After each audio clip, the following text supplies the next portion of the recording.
Jūs reiz man jautājāt par šo atmiņu. Es sameloju, teicu, ka tā ir zudusi. Es baidījos, ka no tās varētu gūt nepareizu mācību. Taču šis cilvēks ir nodzīvojis daudzas dzīves, un no viņa ir daudz ko mācīties. Patiesībā viņš nonāca pie mums, būdams viens sīks ielu zaglis. Viņš centās izdzīvot Bagdādas ielās un sapņoja par labāku nākotni.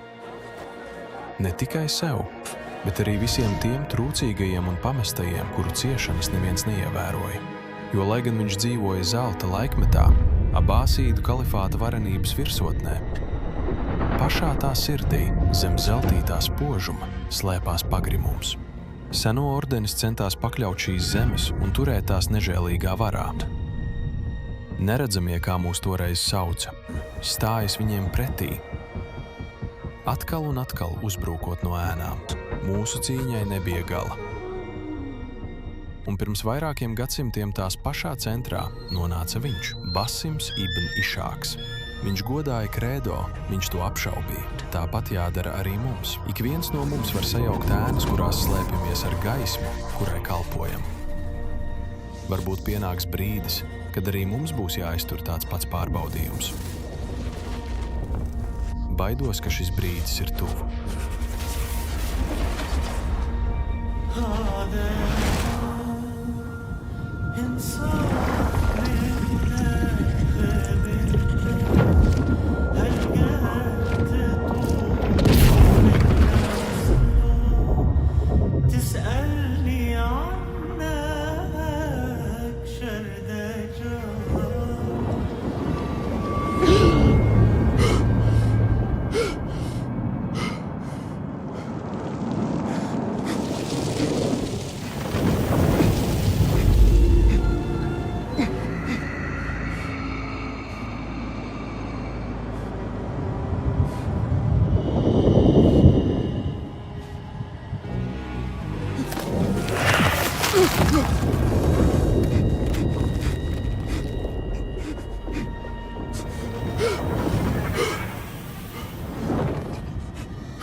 Mierīgi, Basim, elpo.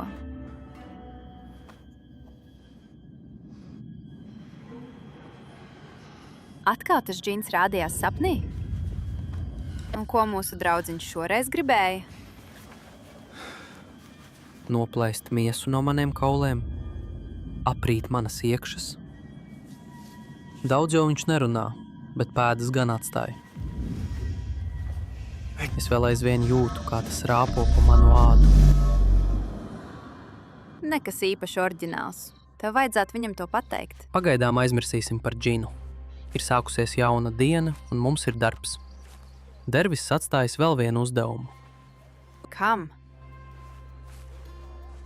Atkal viņiem? Pat pārdot ūdeni kamielim būtu izdevīgāk. Nu, Nihāla, kur palikusi tava pienākuma apziņa? No pienākuma vēdera nepiepildīsi. Nē, toties tas bagātina dvēseli. Es pagaidīšu ārā.